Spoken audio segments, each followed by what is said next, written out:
Shabbos Chanukah Tavshim Mem Daled Miketz. The Rebbe said that he left the questions on Rashi and in Lekut Levi Yitzchak, the previous Shabbos Vayeshev B'tzad Ketzer Azman, he left them unanswered. But then he was waiting a whole week that somebody should care enough to try to answer the questions. And he didn't get a letter, and you don't even have to write directly a letter to the Rebbe because there's a lot of kaitzim that have exactly these kind of ha'aris. And the Rebbe expressed his disappointment, B'loshen Ma'ata, and there was Aces there about his kashrus and that the simas lev that we don't have enough simas lev to the Yonim of the Rebbe. I don't want to say the Aces because there was a Sichos also the previous year Shabbos Chanukah and some other times. I don't remember what the Rebbe said when, but it was a very very painful Sicha. Excuse me. Agav.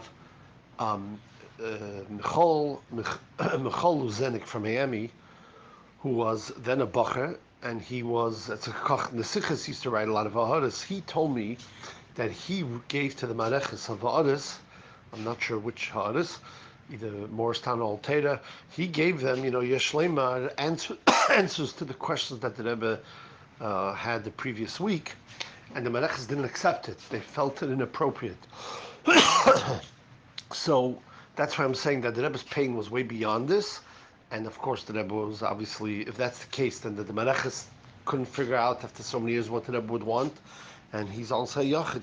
The Rebbe still didn't get any other answers, and I don't think the other Ketzim got others. So, for a month, there was no Fabrengens on Shabbos. And I don't think during the week either. It may have been, there was a Sichas sort of B'Tevis, but I think there were no Fabrengens that month. But certainly not on Shabbos. Shmeis, Shabbos Mevorchim, of course, there was a Fabrengen. And over 4 weeks, Shmeis Va'eda Bei B'Shalach. Either all 4 weeks or 3 of those 4 weeks, the Rebbe asked the questions in Rashi and did not answer it. And we right away realized that the Rebbe is giving us a second chance.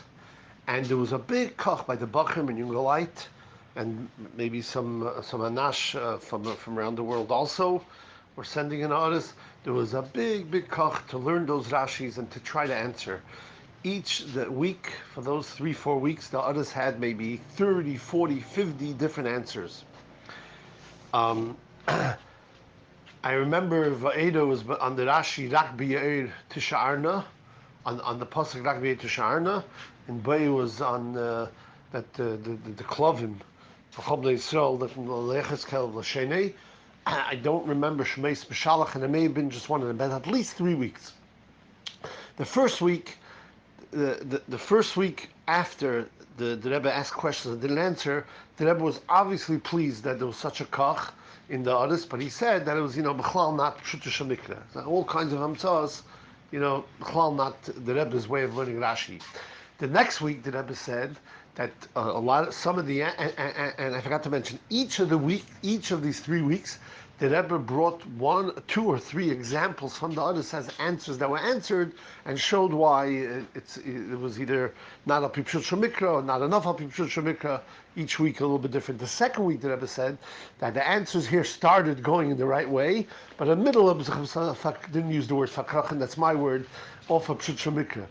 The third week, the Rebbe said with a lot of nachas, here it went as a Pshut Mikra, but he brought 2 or 3 examples that the Rebbe felt were those biurim of Pshut Mikra, but it wasn't a biur maspik. There was things still missing. All this is from my memory. I didn't go check the nachas, so we're talking about 40 years ago.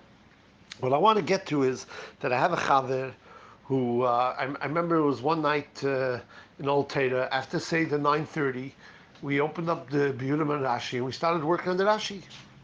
It was like the Monday night or Tuesday night, and to try to get an answer, to put in order, to make the Rebbe Nachasuach.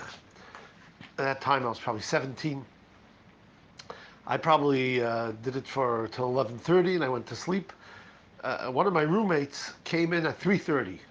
He was working, I think it was Rak B'Yair Tisharna, but I'm not sure which Rashi it was. He was working 5 hours straight, every mefedish, and writing and looking, and he sent in an order.